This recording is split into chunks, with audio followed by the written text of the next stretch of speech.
Just do it. Wish for the money. I wish for $20,000. What if you got 3 wishes, but every single one came with a terrible hidden price? The story of the monkey's paw is a terrifying lesson in why you shouldn't mess with fate. One family is about to find out that getting what you want woe and bring happiness, it will only unleash hell. The question, what if, is one of the most powerful and dangerous in the human imagination. It drives us forward, but it's also the seed of greed and a hunger for what we don't have. We all have moments where we wish for something: more money, more time, a different life, but most of us learn to live with the hand we're dealt. The White family, at the center of W. Jacobs' classic horror story, is about to have those boundaries shattered. They're a perfectly normal family, living a quiet life until a cursed artifact from a faraway land offers them the chance to have anything their hearts desire. It's a temptation they just can't resist, and by giving in, they'll learn a devastating truth. Every wish has a consequence, and messing with destiny only leads to ruin.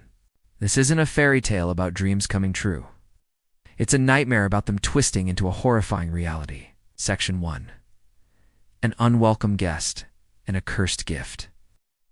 Our story kicks off on a dark and stormy night, a classic start for the terror that's about to unfold. Inside the cozy home of the White family, a fire is crackling, keeping the chill away. We meet Mr. and Mrs. White and their adult son, Herbert. Their world is simple, comfortable, and safe. As the wind howls, father and son are deep in a chess game. In a move that tells you everything you need to know about his personality, Mr. White makes a reckless play, putting his own king in danger. It's a small moment of foreshadowing for the much bigger, deadlier risks he's about to take. Herbert, young and confident, easily corners him for the win. The scene is one of total domestic peace, a family happy with what they have. They have everything they truly need. But that peace is shattered by the arrival of a guest, Sergeant Major Morris, friend who just spent 21 years in the British Army in India. To the Whites, who've never really left their quiet English suburb, Morris is a figure of adventure and mystery. He's their window into a wider, more dangerous world. Mr. White, totally fascinated by tales of old temples and folkers and jugglers, begs his friend for stories. And after a little hesitation, Maurice gives in, starts talking about a strange object he brought back with him, a monkey's paw. He describes it as nothing special, just an ordinary little paw dried to a mummy. But this is no souvenir. Morris explains that an old fakir, a holy man in India, put a spell on it. The fakir didn't want to grant blessings, he wanted to teach a lesson. He wanted to show that fate ruled people's lives, and anyone who tried to interfere with it would regret it. The paw was enchanted to grant 3 wishes to 3 different men. The Whites are hooked. 3 wishes? That's the stuff of fantasy, like Aladdin's lamp. But Morris is dead serious. He talks about the paw with fear. He tells them he's the second man to own it. The first man's experience was so awful that his 3rd and final wish was for death. When Mr. White asks Maurice if he's used his 3 wishes, the soldier's face goes pale. He admits he has, but refuses to say what for, hinting at a painful past. He's seen what this thing can do. Sensing the dangerous grip the paw has on his friend, Maurice suddenly throws it into the fireplace, ready to be done with its evil. But Mr. White, driven by a sudden, greedy impulse, yanks it out of the flames. Can't stand to see a magical opportunity go up in smoke.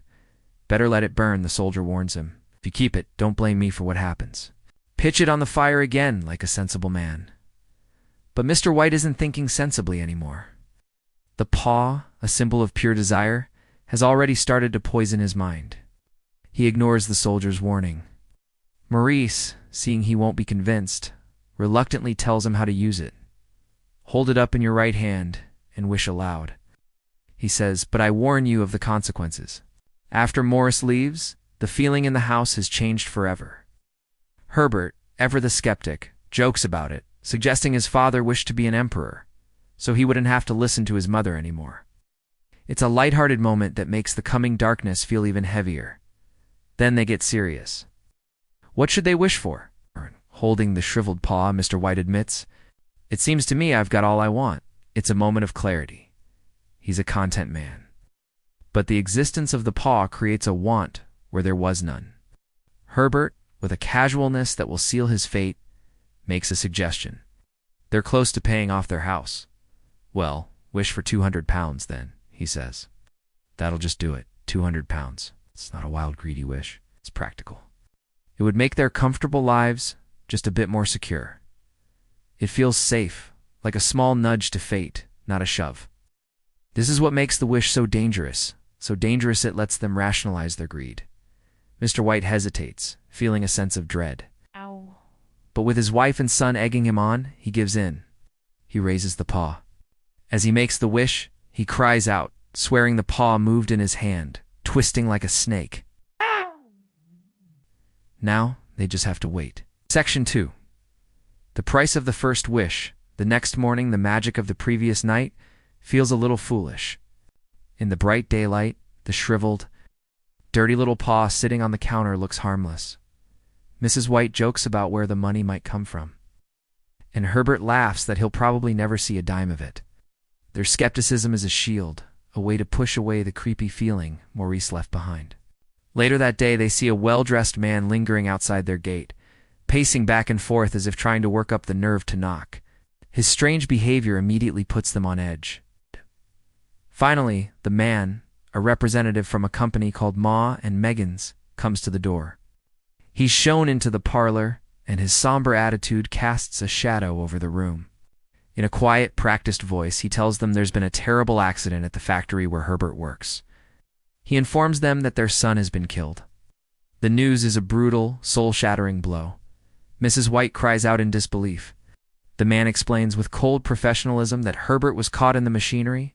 The image is too horrible to comprehend their vibrant, laughing son, violently gone. Then the man delivers the final crushing detail. As a gesture of the company's sympathy, Ma and Megan's has decided to offer the family compensation for their loss. The amount is £200. The words hang in the air, thick and suffocating. £200. The exact amount they wished for. The monkey's paw delivered, but it did so in the cruelest, most literal way possible. It didn't magically create money. It just rearranged their reality to make the wish come true. And the price for that rearrangement was their son's life. The money isn't a gift. It's blood money.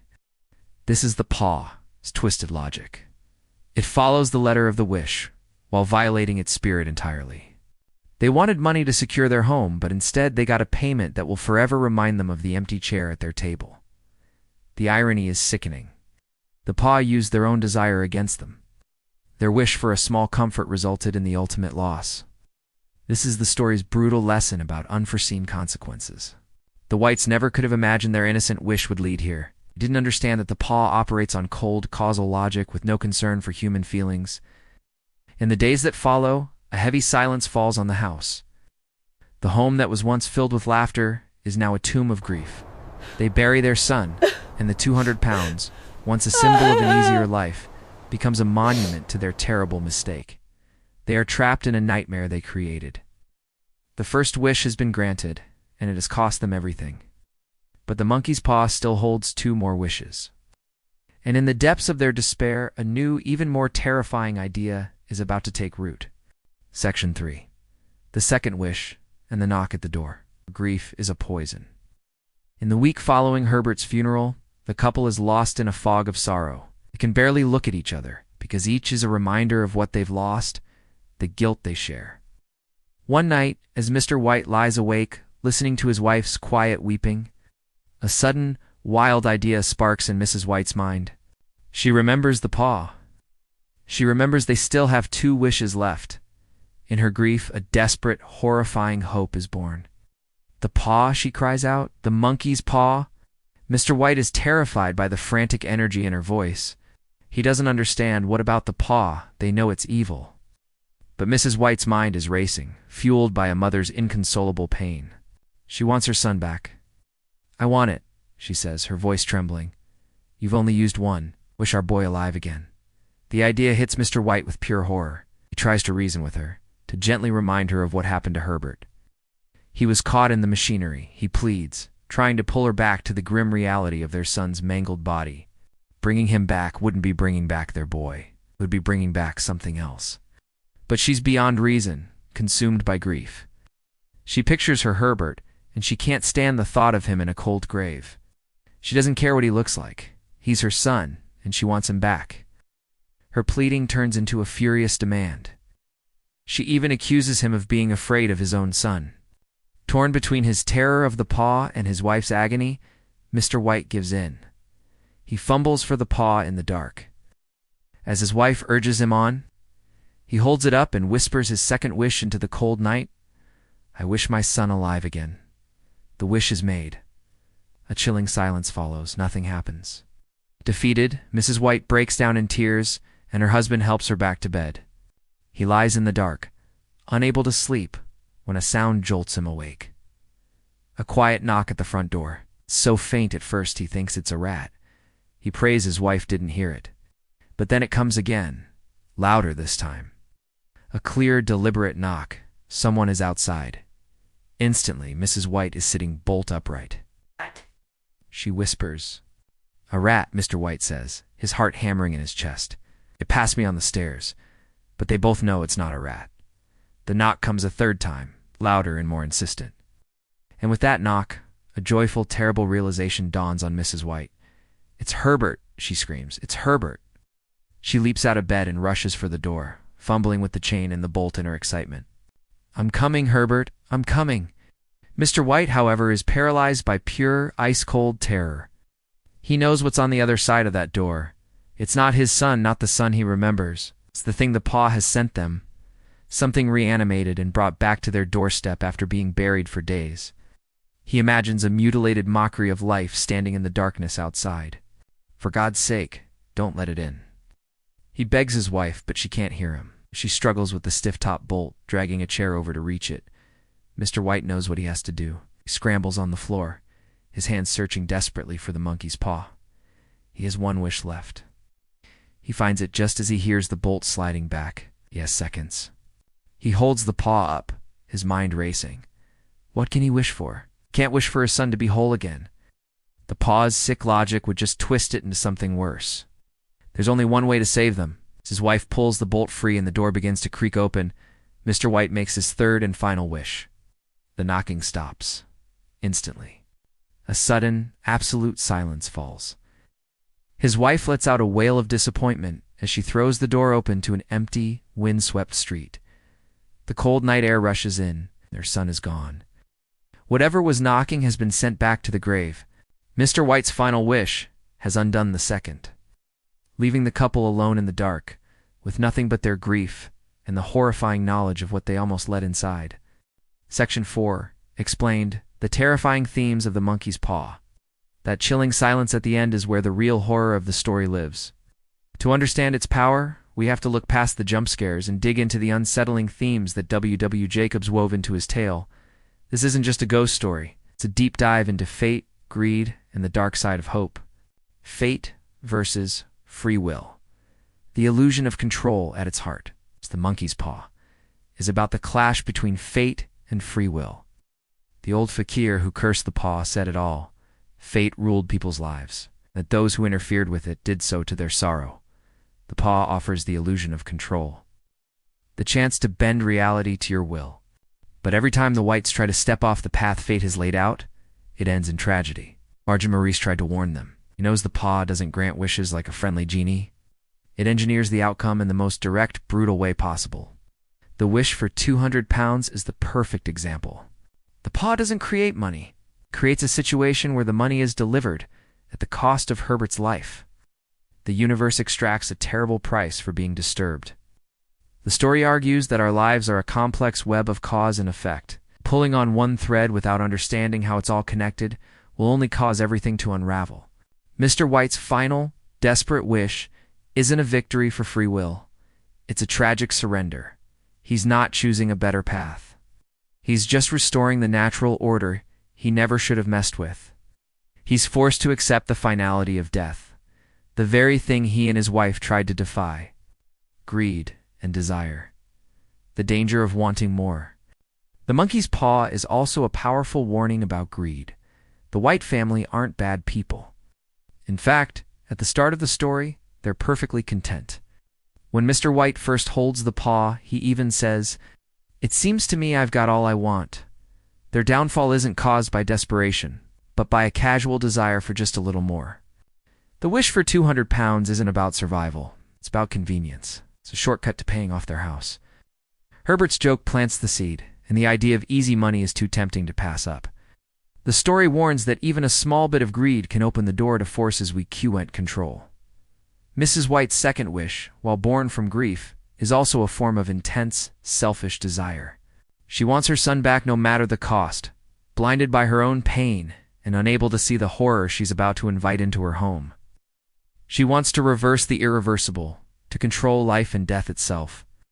The story's lesson is harsh. Be happy with what you have, because chasing more can cost you everything.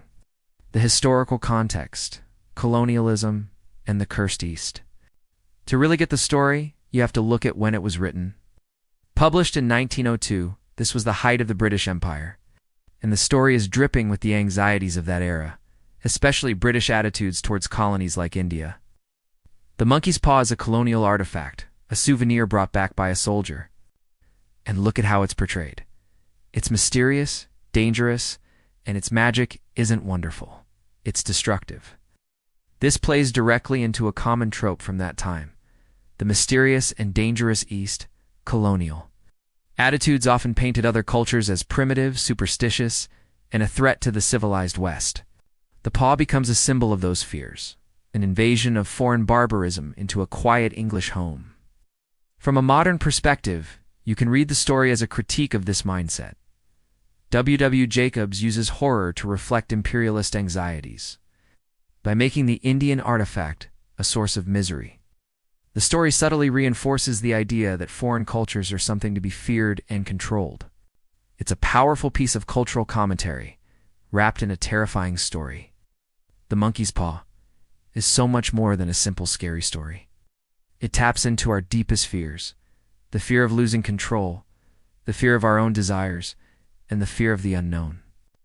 The story's real genius is in what it doesn't tell us. It leaves us to wonder what exactly was knocking on that door and forces us to face an uncomfortable truth. Sometimes, the worst horrors aren't the ones that happen to us, but the ones we wish for. The story of the monkey's paw is a reminder that some doors should stay shut, and some wishes should never be spoken. If you found this dive into one of horror's greatest tales fascinating, hit that like button and subscribe for more. And let me know in the comments, if you had the paw, would you risk making a wish? And what do you think was really on the other side of that door?